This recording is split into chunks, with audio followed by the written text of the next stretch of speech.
Welcome to SECT. I'm Cierra Clark, your host. You can also call me Rudolph the Red-Nosed Reindeer because y'all look how red my nose is. It's getting cold here in Arkansas. I'm from Florida. I just was there for Thanksgiving, so it was a very much rude awakening. But anyways, make sure you visit our friends at FANDUEL, fanduel.com/SECU to join today and get started with $250 in bonus bets when you win your first $5 bet. All right, well, we just went through a crazy coaching search. Pretty much everyone has their coach now, unless you're Penn State, but we don't talk about them because this is SECT, not Big Ten T. Anyways, but I went to the University of Florida, if you didn't see the Gator thing right behind me. So I decided to use my University of Florida journalism degree today and do some investigative work because a lot of people on Twitter, I still call it that, yes, very curious about someone from the Kiffin family. They have blonde hair, very cute. Show you a picture in just a second. Juice Kiffin, right there. Where is Juice Kiffin? We know Lane Kiffin is the head coach at LSU. He's no longer at Ole Miss. Very messy divorce, as we all saw. But who gets Juice in this divorce? Because he was known as the Ole Miss mascot. He was at all the games. And he's a cute, looks like a yellow lab. He wasn't in the family pictures when the Kiffins were at LSU when Lane had his introductory press conference. Everyone's like, where is this dog? You know? So I called Wild Rose Kennels, where Juice Kiffin was born. I got that confirmed. They were able to tell me that. This is a place in Oxford, Mississippi. Called them. I was like, is this where Juice Kiffin is from? And they said, yeah. And I was like, is Juice Kiffin still there? Because people were saying, oh no, the dog just stays at the kennel. It's not actually his dog. So I was trying to figure this out. And they said, no comment.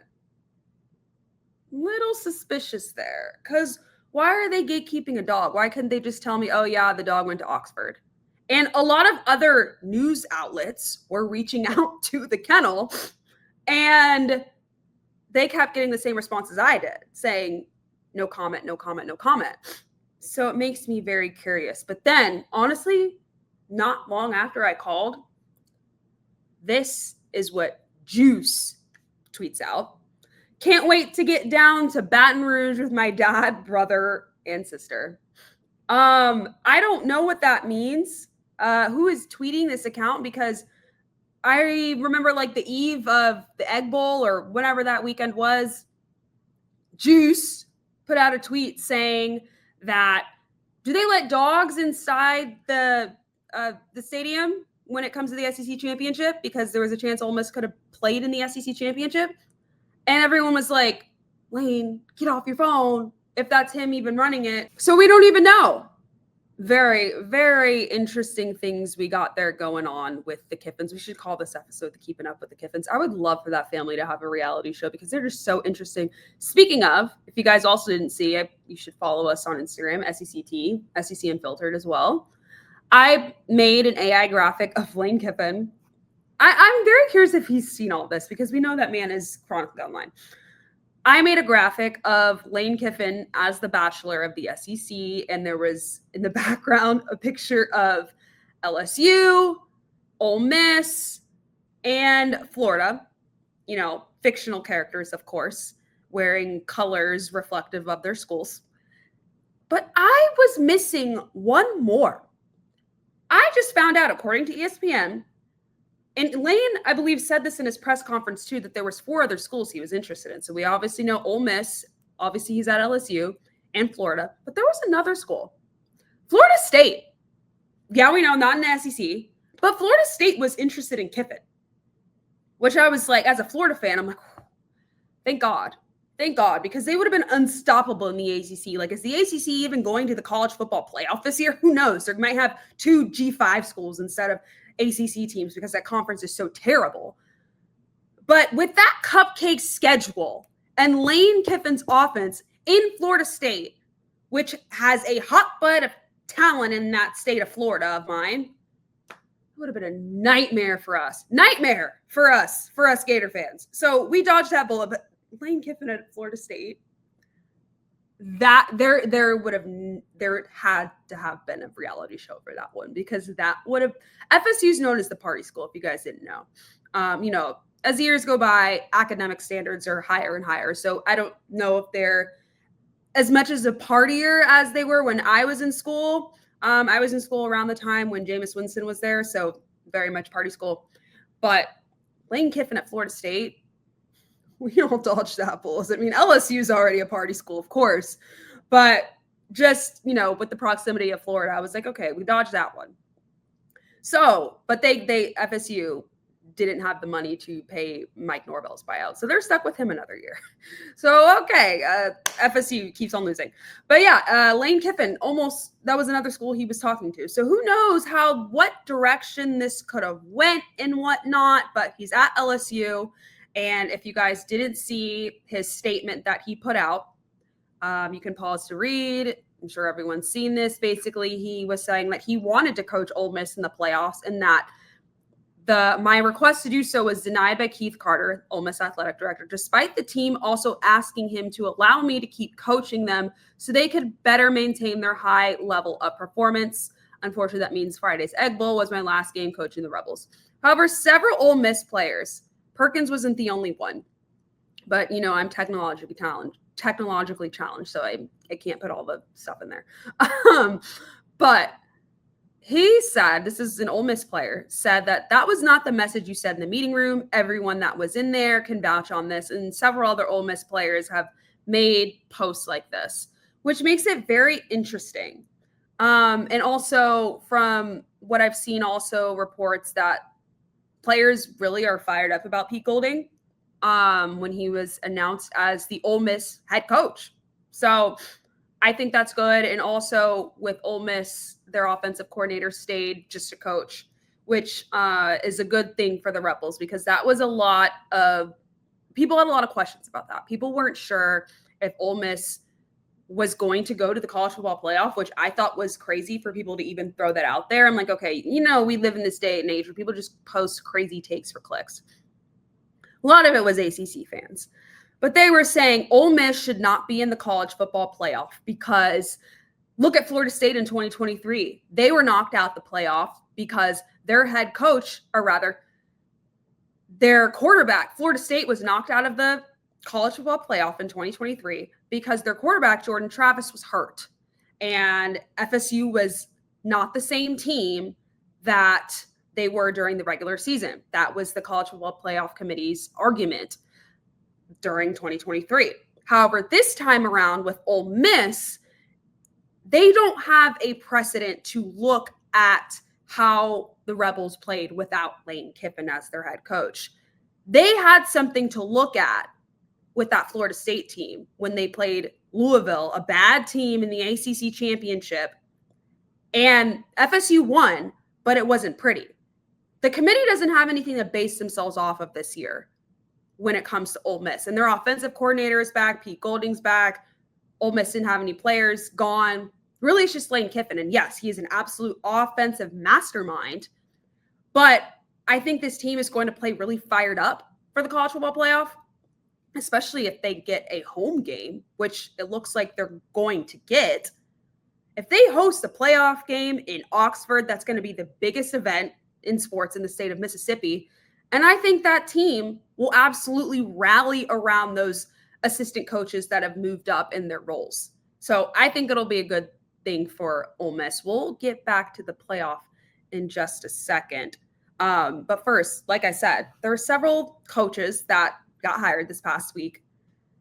John Sumrall at Florida, I think, absolutely won the press conference. I know it's not a competition on who speaks better and the results on the field do the talking. Yeah, we know.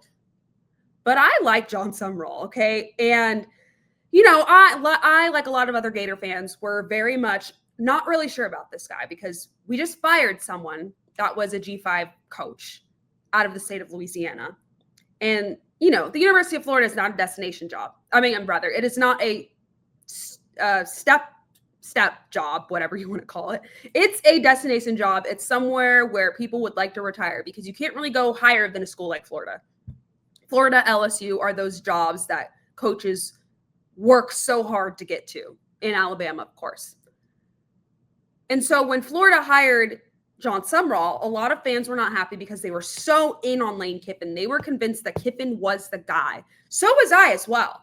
Okay, like I wanted Lane Kiffin just as much as any other Gator fan. But then once Sumrall stepped into that press conference and he talked about how he showed how fired up he was, first of all, which was something that Gator fans were kind of concerned about with Billy Napier when he was the coach there. You know, some of them are like, he doesn't wear orange and blue on the sideline. He wears that black outfit. Okay, well, Kalen DeBoer got flack for wearing the black hoodie, and then he beat Georgia wearing the black hoodie. So I don't care about that. But the energy was something that I would have liked to see more from Billy Napier, and a lot of Gator fans didn't like how mellow and calm he was. That is not John Sumrall. Sumrall is fired up and ready to go. Oh my gosh. I'm like, did we just hire Rob Gronkowski? Like this guy, he played at Kentucky. He was on the Kentucky staff, and he talked about how when Kentucky beat Florida in the swamp in one of the years that he was coaching as an assistant, and he was like, oh my gosh, we just beat the Gators. Like he loves this job already. He said he has the best job in the world. He said, the Florida freaking Gators, man, I got the best job in the world. Like he wants to be there. And of course, I would assume every coach that is hired at Florida wants to be there. But from what I've heard is this guy, Sumrall, is just brutally honest. He seems like a player's coach, and he just has that infectious energy. And I could tell how he's definitely a great recruiter. I believe Florida had 18 recruits in this early signing period, and 15 of them committed to Florida, which actually Chris and Cole are doing an episode on National Signing Day. You should go ahead and check that out. They'll go more in depth than National Signing Day, but that just shows that Florida was able to keep the vast majority of their recruits. And I do believe Billy Napier did have a hand in that when he was the head coach, because Florida is a school that attracts good players, right? Like Dallas Wilson is from the Tampa area. Vernell Brown III is from Orlando. He's a third-generation Gator, for crying out loud. Florida is a school, despite how bad the Gators have been as of lately, it's a school players want to go to, regardless of the record. It's the same with LSU. When Brian Kelly got fired, they were still getting commits because you commit to the school. I know it's hard not to commit to the coach, but these coaches leave all the time. But I believe the brand of Florida was really helpful in keeping these recruits at Florida. And so John Sumrall said, yeah, I was FaceTiming recruits last night. I'm going to do some more today. Like, he's very transparent on what he's doing. And that's what I really like about a coach. So I would say he won the presser. Last thing, college football playoff rankings came out pretty recently. And if you see, there's no Vanderbilt. And our guys, Cole and Chris, also did an episode on the college football playoff rankings. They'll break it down a little bit more than I do. But Vanderbilt's not there. They're a 10-2 football team.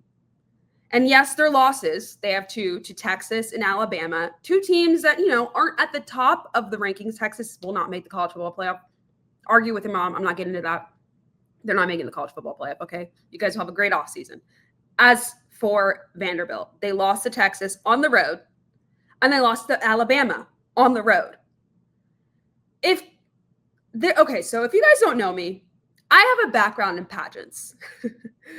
And I have a background in the Miss USA organization that goes to Miss Universe. So at the Miss Universe pageant, stay with me here.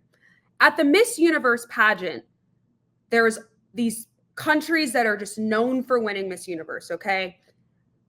There's Thailand, Venezuela, Colombia, a lot of the Latin countries, Mexico, the Philippines, countries like that at Miss Universe have this thing called the sash factor, okay? And the judges are a little bit biased because those are the countries that always win Miss Universe, okay? Miss Mexico just won Miss Universe as well. USA has that sash factor too, but it's, those Latin and Asian countries really have that huge sash factor when it comes to Miss Universe, okay? And so that's what I feel like has kind of hurt Vanderbilt. They don't have that sash factor like a Texas or Alabama. If Texas was 10-2, they'd be in the playoff. I don't care if their 2 losses were to Mississippi State and Kentucky. They would have been in the college football playoff if they were 10-2. Vanderbilt's losses are to Alabama and Texas on the road, but because they're not the powerhouse team with the big brand, with the nice, shiny sash, like at Miss Universe, that those powerhouse countries do, Vanderbilt's a little tiny island country that doesn't get the benefit of the doubt, which I think is so unfair because this is a historic season for Vanderbilt. Diego Pavia should be in New York for the Heisman Trophy ceremony, and I really hope he wins because he's made a great case for it.